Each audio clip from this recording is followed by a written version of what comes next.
panginiran ng Infinex. Okay na ang panginiran.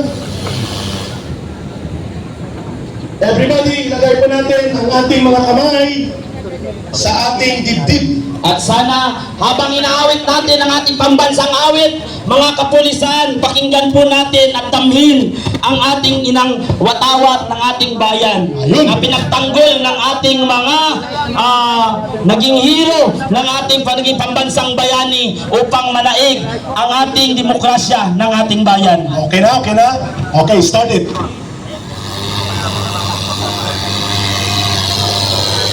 Grounded talaga siya. Iakapela mo na, Vince. Na hindi man ang music mo nung elementary ka. Kaso baka magsiuwian ng mga to. Oh, sige. Pwede na. Brother Oliver, come here please. Sige, dito ka lang din sa gilid. Awitin na natin mula sa puso kahit wala po ang accompaniment ng musika sa YouTube ng Lupang Hinirang. Everybody raise the flag and put our hands dito po sa dibdib. Go ahead, Brother Oliver.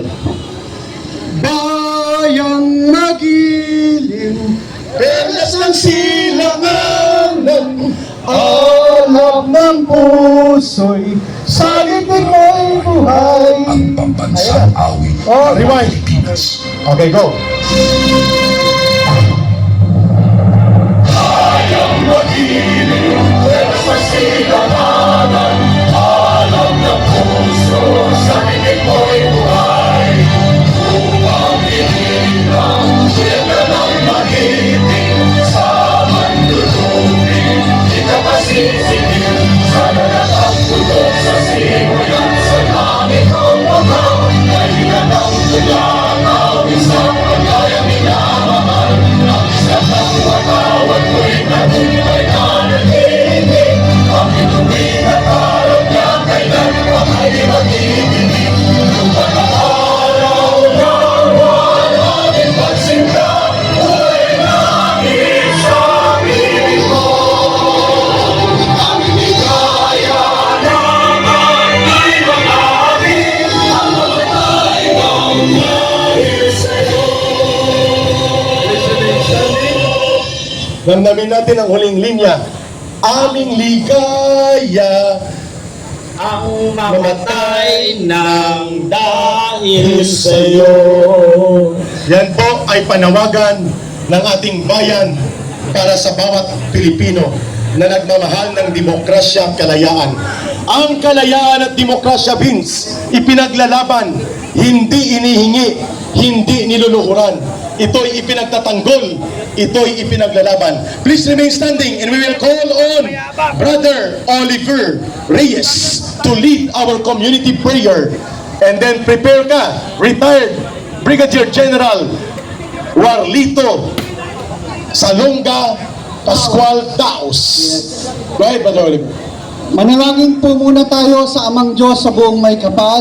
Amang Diyos, nandito po kami sa oras na ito, nananalangin at lumalapit sa iyo at lumuluhod at humihingi ng habag at biyaya, Ama, na alam po namin na sa paghihirap po ng bawat Pilipino ay alam po namin na didinggit po ang panalangin po namin upang magbago at maibago na po ang bagong gobyerno. Dahil sa oras na ito, Ama, punong-puno na po ng kahirapan, kagutuman, lahat po ng paghihirap ay dinanas na ng mamamayang Pilipino.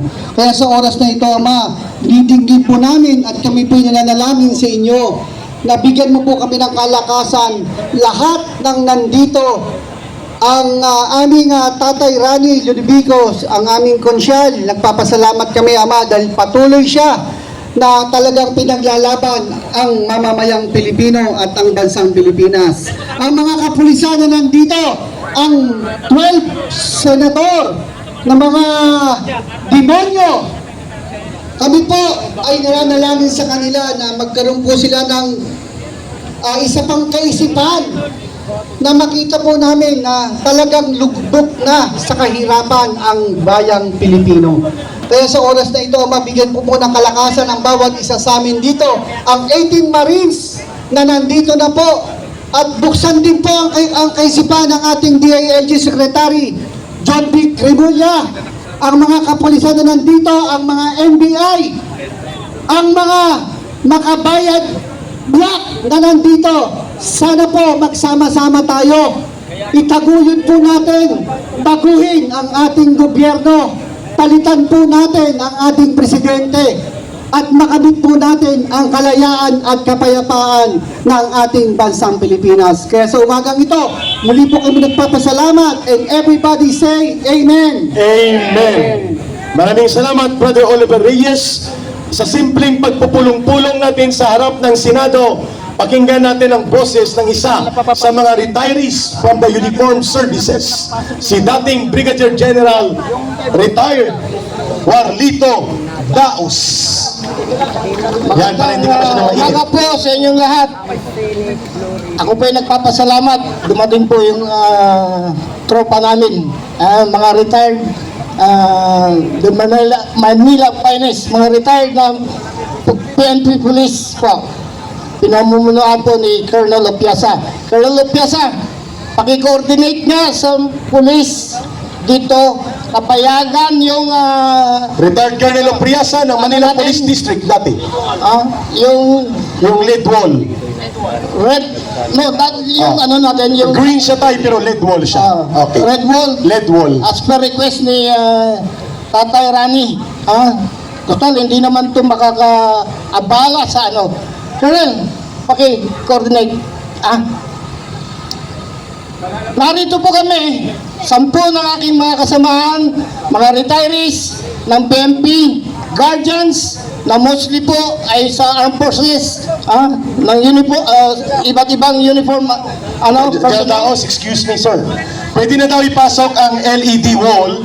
Okay. At dyan na lang dadaan po sa mga kaibigan nating mga PNP at ibalik na lang nila ang kanilang harang pagdaan po ng LED wall. Sa driver po ng LED wall, tinatawagan po namin kayo kung nakikinig dyan ng driver ng ating LED wall, pwede na pong mag-proceed sa harap dito. Retired Colonel Opriasa sir at Colonel Jonathan Galang, paki-coordinate na lang po ng ating mga participants dyan at ng ating LED wall. Go ahead, General Daos, yung mensahe po ninyo sa makasaysayang pagtitipon na ito ngayon. Ako po ay nagpapasalamat sa buong may kapal at walang nangyaring insidente po sa pagpasok ng ating mga bagong hero nitong era natin to, ang 18 brave soldier. Saludo po ko.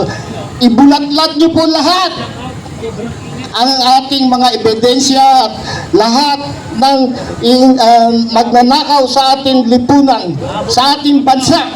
At pag napatunayan po natin na sila talaga ang may sala hanggang doon sa pinaka-mastermind na kompleto, alam ko kompleto po ang ebidensya dahil sinasabi rin sa akin, sa aming grupo na wag po kayong atras hanggang sa bandang huli.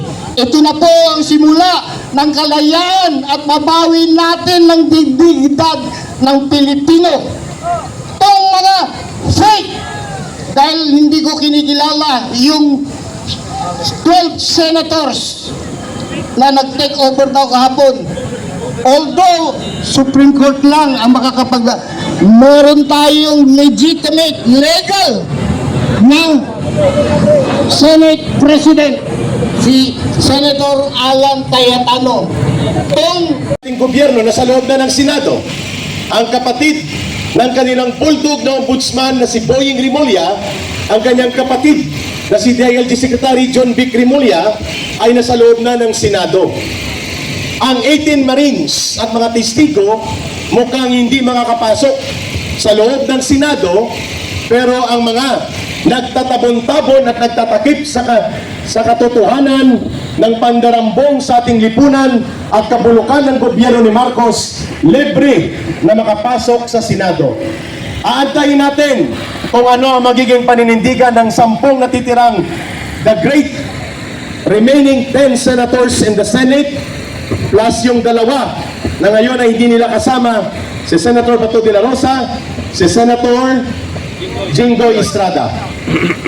Mga kababayan, kagabi po mga alas 11 ng gabi, kumalat ang mensahe ng kapatid ni Bongbong Marcos Jr. na si Senator Amy Marcos.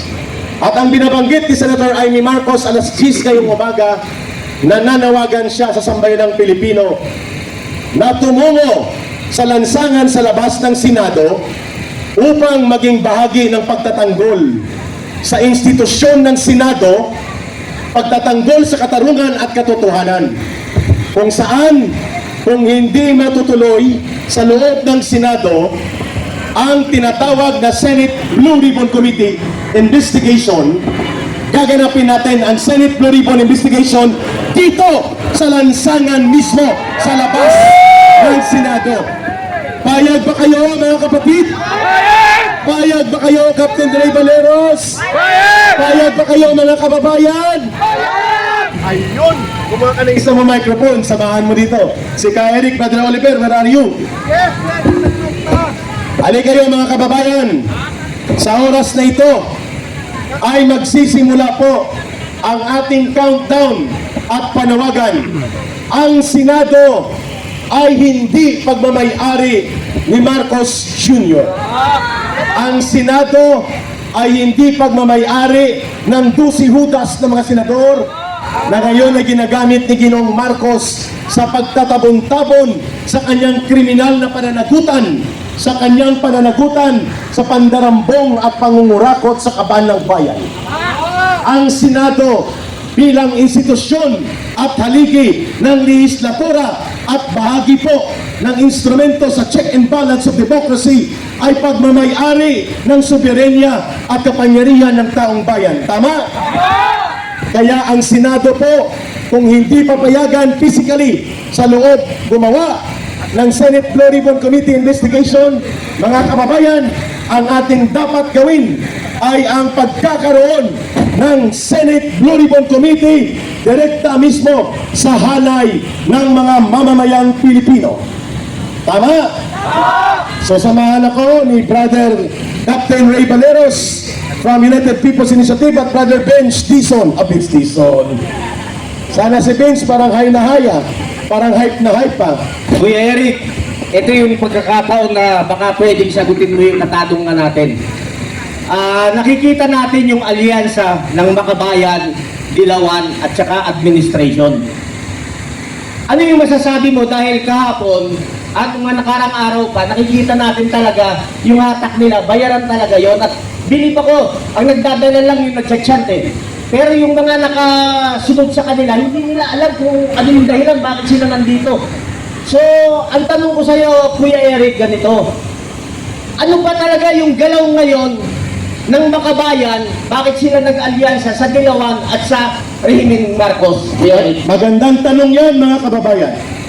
Ang Makabayan Block o yung Kamatayan Block sa Kongreso, yung Bayan Muna, Anak Pawis, Gabriela, Kabataan NPA Recruiter, tsaka yung Alliance of Communist Teachers. Ito po ay mga organisasyon, Brother Captain Ray, na hawak ng Communist Party of the Philippines, New People's Army at ng NDF. Tinatawag po silang urban operatives. Ibig sabihin po, mga kababayan, sila ay naglalayong pabagsakin ng gobyerno.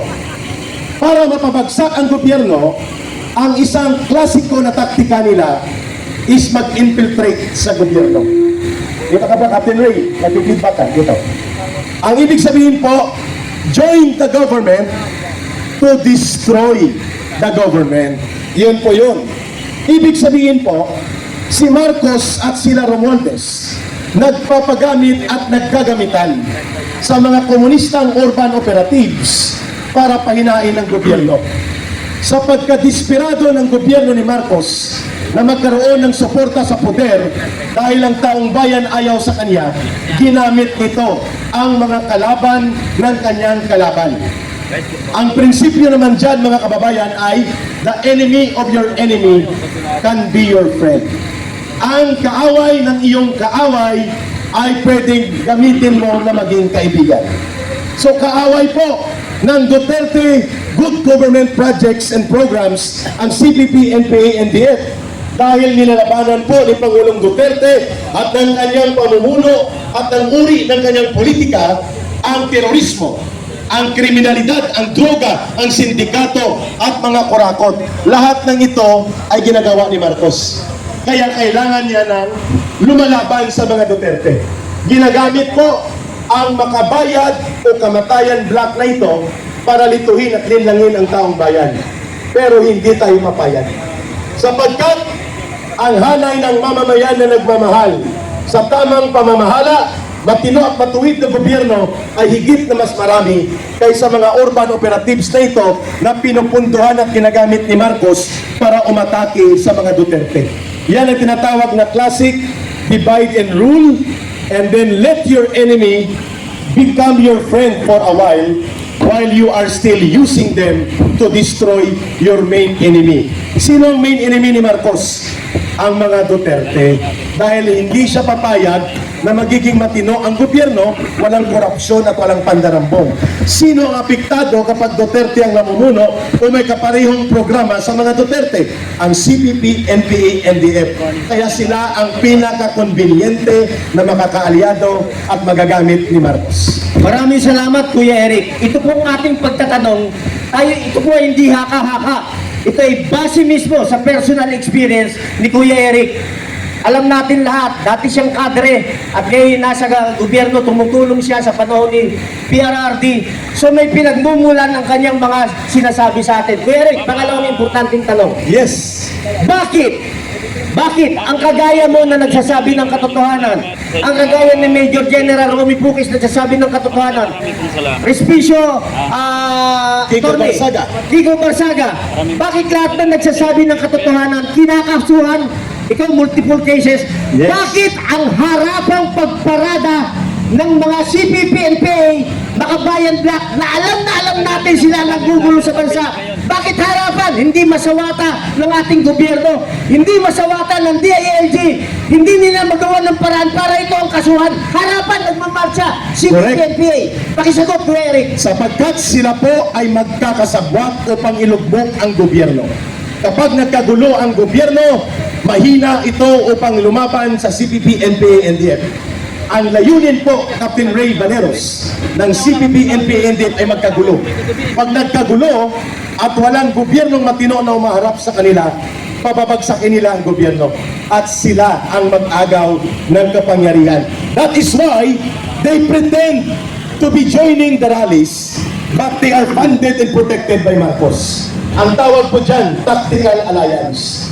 At ang pagprotekta ng DILG, ng DOJ, at ng mga pulis na mga opisyal, at ang pag-tolerate ng Armed Forces of the Philippines sa sabota ni Marcos, ni Romualdez at ng CPP, NPA, NDF ay isang malaking kataksilan na dapat maibunyag at dapat labanan ng taong bayan. Salamat, Kuya Eric. Palalim tayo ng palalim dahil damay dito ang mga kapatid nating kapulisan at kasundaluhan. So, ibig sabihin, kaya maraming namamatay sa labanan, sa bakbakan, dahil yung sabuatan ng gobyerno at ng CPP, NPA. So, kawawa ang ating mga kapulisan, namamatay. Sila ay walang kinalaman rito na uutusan lang ang ating AAP, ganun rin. So ito yung hindi maganda. Harapan, nandyan, hindi nila masawata. Kuya Eric, ito pinaka-importante yung tanong pa. Bakit? Bakit? Ayaw ko magbura pero putang ina! Ang ayaw magpalibing kay Marcos Sr., mga dilawan. Ang nagpatalsik sa tatay niya, dilawan. At mga komunista. Mga komunista. Bakit nakikipag-alyansa ngayon ang dilawan sa Marcos? May posibilidad ba na?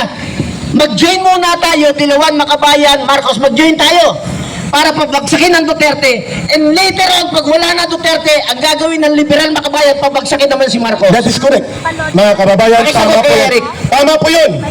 Ang tactical na alyansa ng dilaw, pink at mga pula sa CPP, NPA, NDF ay alyansa sa pagpapahina ng gobyerno.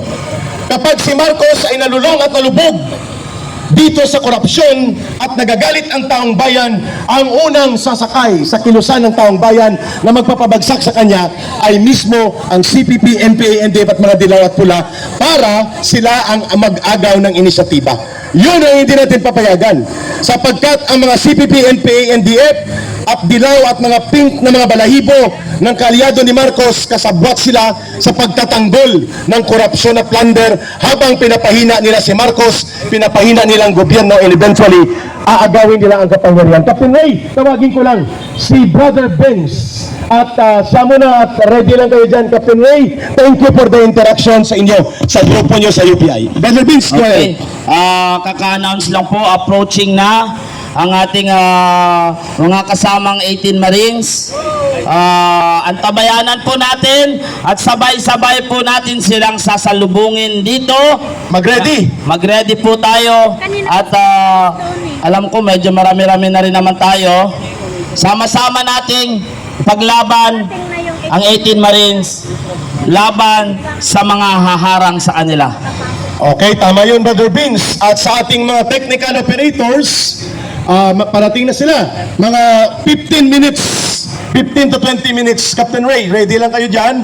Sa grupo po ng mga riders, grupo po ng Quezon City Anti-Crime Action Group or Crusaders.